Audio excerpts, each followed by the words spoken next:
office picking up my daughter from school early, and while I was in the front office, an African American female came in and said that she had an emergency and that her son was on his way to the school, and that he had an episode and he can't pick up the daughter.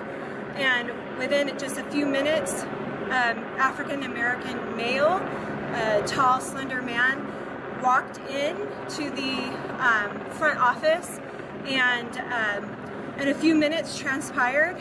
Next thing I know, he is walking through the door that leads out into the main part of the campus, and the principal was screaming, that he's not allowed to go back there, and he continued anyway.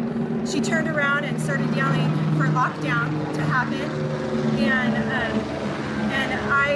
because I knew my daughter could be in transit to him, I ran to go find my daughter, and when I went, I found her and grabbed her and located her, and when I was on my way back to the office, I could hear screaming, and then while I was in the office, they said that one of the teacher's husbands had been, that he started hitting him. And so while I was in the front office, he came into the front office, and his face was very bloodied. But he said that he tried to get into the barricaded room where the suspect was, and in doing so, the suspect started to beat him up. And that's about all I know. At this point, I know that he then grabbed a teacher that was nearby and took her into the classroom and barricaded himself in there. I'm Michelle Geely in Riverside. This park became the safe place for hundreds of students of Castleview Elementary School and staff. And for several hours this afternoon, relatives rushed here to reunite with children.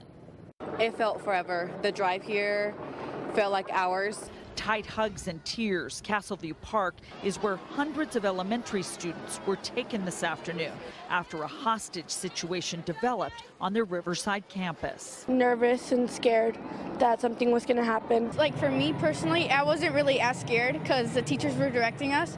But for other kids, they were like crying and sobbing, and they were just like worried for their other friends. Parents, aunts, and grandmas rushed to the park where teachers, police, and school officials set up an evacuation zone. Students say officers carrying rifles went into their classrooms before lunch, led them out onto buses, which dropped them at the park. It feels good. I was worried, yes. I just thank God that they're okay.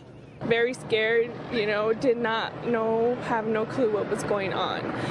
Just getting the phone call was a very scary feeling to know. I just wanted to know and make sure that my daughter was okay. Some parents got a recorded message about the emergency, but others were frustrated that they found out on the news. This woman says her nephew was one of the last to be picked up because she had no idea what was going on. And just receive a random phone call for someone, just let us know that he was going to be released with a stranger. That shocked me down. It's like, why they don't call me?